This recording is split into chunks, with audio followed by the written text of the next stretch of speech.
Hola, mi nombre es Andrea Comerci y vamos a resolver juntos el primer ejercicio de la práctica de la unidad de matrices. Antes de comenzar, te voy a pedir que busques tus apuntes y los tengas a mano, como una caja de herramientas, así podemos justificar cada uno de los pasos de la resolución de esta actividad. Repasemos. ¿Qué es una matriz? Es un conjunto de elementos dispuestos en fila o renglones y columnas. De igual manera que los conjuntos, las matrices se nombran con letras mayúsculas. Las matrices tienen elementos. Estos son cada uno de los números o expresiones que la componen. Pero como tiene un ordenamiento interior, una matriz posee una dimensión u orden que indica la cantidad de filas y columnas que conforman dicha matriz. Los elementos de una matriz se diferencian entre sí por la ubicación que ocupan en la misma. Cada uno de los elementos se puede escribir de la forma A y J para una matriz A y B y J para una matriz B. Es decir, que se nombra dependiendo de la posición indicada por el par IJ llamados subíndices. Y señala la fila y J indica la columna donde se ubica el elemento. Vamos a algunos ejemplos. La matriz A, cuya dimensión es 3 por 2, y el elemento que está en la fila 2, columna 1, es 8. La matriz B es de dimensión 2 por 3 y el elemento que se ubica en la fila 1, columna 2, es el 8.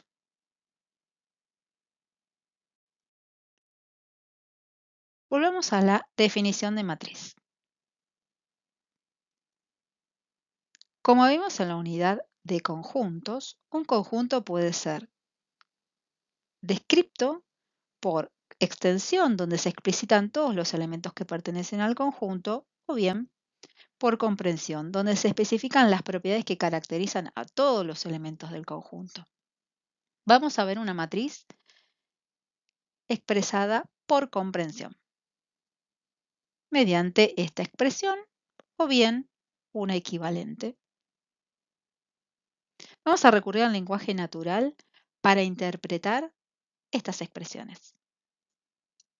Se trata de una matriz denominada M, de dimensión 3 por 3, es decir, tiene 3 filas y 3 columnas. Esa información va a estar ubicada en esta parte de las expresiones, tales que sus elementos son números reales. En la primera expresión, explícitamente aparece escrito ese conjunto, mientras que en la segunda no. Si eso ocurre, vamos a suponer el conjunto numérico más amplio que conocemos, en nuestro caso el conjunto de los números reales. Estos elementos cumplen la siguiente condición en esta matriz. Aquel elemento cuyos subíndices son distintos es 0.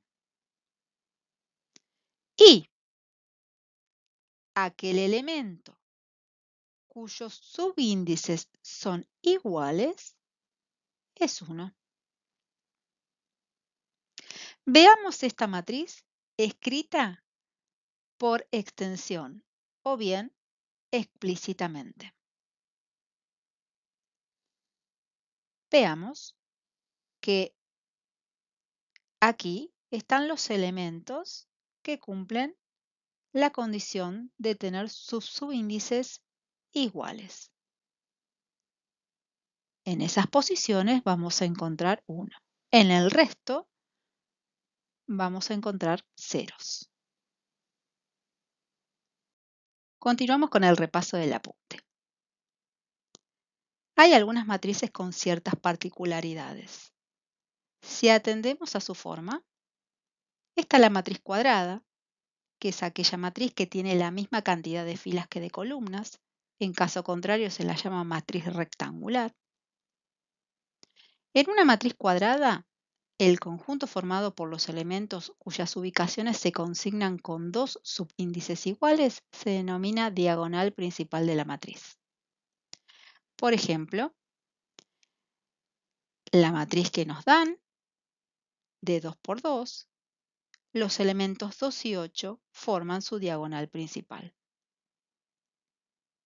También nos podemos encontrar con la matriz simétrica, que es una matriz cuadrada A, tal que los elementos A y J son iguales a los elementos AJI para todo IJ. Está la matriz antisimétrica, que es una matriz cuadrada, tal que los elementos A y J son iguales a los opuestos de los elementos JI para todos IJ. Además, los elementos de su diagonal principal son ceros. Si una matriz tiene una sola columna, es llamada matriz columna o vector de columna. En tanto que, si una matriz tiene una sola fila, se llama matriz fila o vector de fila. Ahora sí, con toda nuestra caja de herramientas lista, vamos a poner en práctica la teoría. El primer ejercicio de la práctica de esta unidad es el siguiente. Comencemos. Bien, vamos a comenzar. Tenemos el primer ítem del ejercicio 1. Vamos a recurrir al lenguaje natural para interpretar esta expresión. Se trata de una matriz denominada B de dimensión 3 por 4, es decir, tiene 3 filas y 4 columnas, tal que sus elementos son B y J. Veamos cómo resulta esta matriz escrita explícitamente.